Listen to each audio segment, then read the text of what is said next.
And also what has gone is a real and still resonant memory of what socialism means in practice, not only economically but politically and morally too. Now, there were two kinds of socialism in those days, of course. There was that practiced by the Soviet Union, which nobody had much to say for.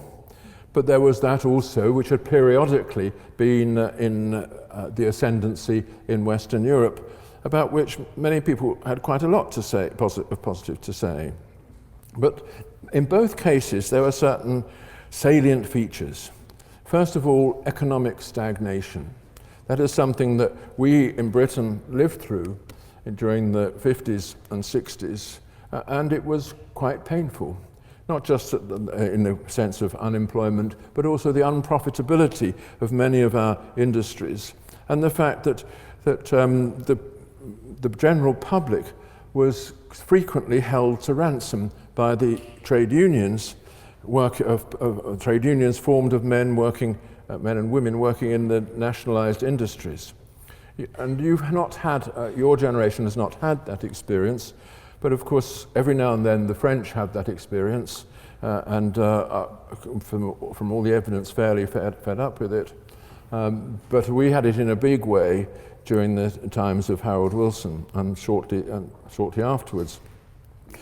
Going with that, there were, of course, the shortages of things, of elementary, fundamental needed things, and the basic inability of industry to cope with sudden global changes.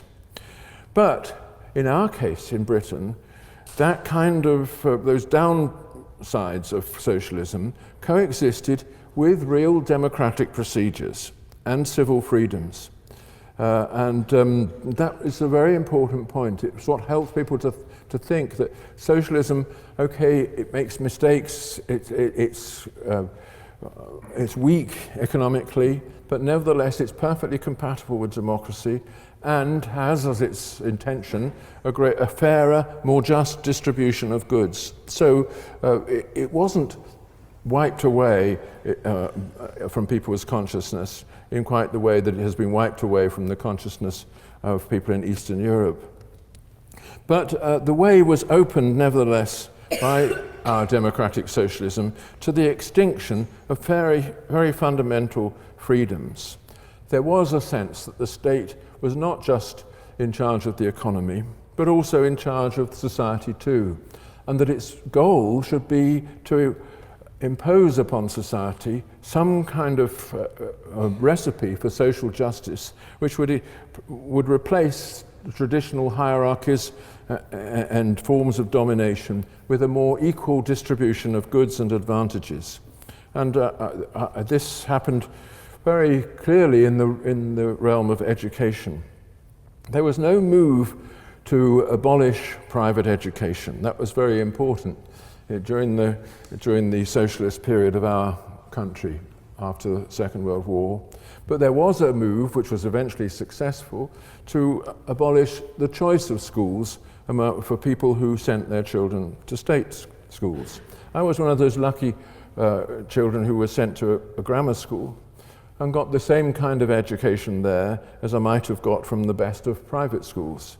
So I was able to rise above the working class background from which I came and eventually become the appalling creature that you see before you now. But there was open to my class a choice which has since been removed from them. Under pressure from the socialist ways of thinking, the grammar schools largely were closed and the comprehensive system produced in its stead. And that actually has led to a greater class distinction than existed before, because now the distinction is between those who can afford private education and those who can't. So there were quite a lot of invasions in that way of what some people would think of as the natural right to free choice. But nevertheless, criticism of the government was permitted, and the BBC, for example, was astonishingly impartial in the days of English socialism.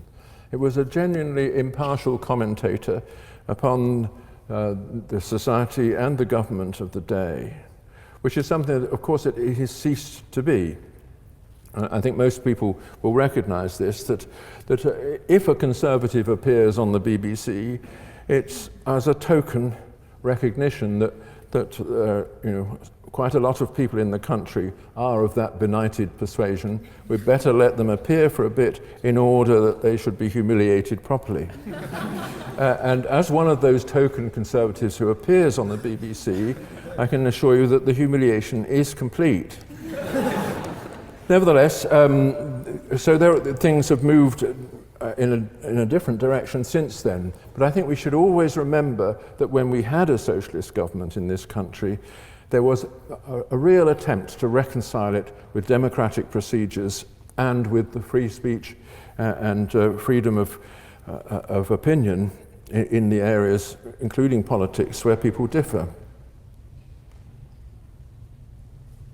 So that's one of the things that the right lacks, therefore, is the immediate and remembered experience of what socialism was like.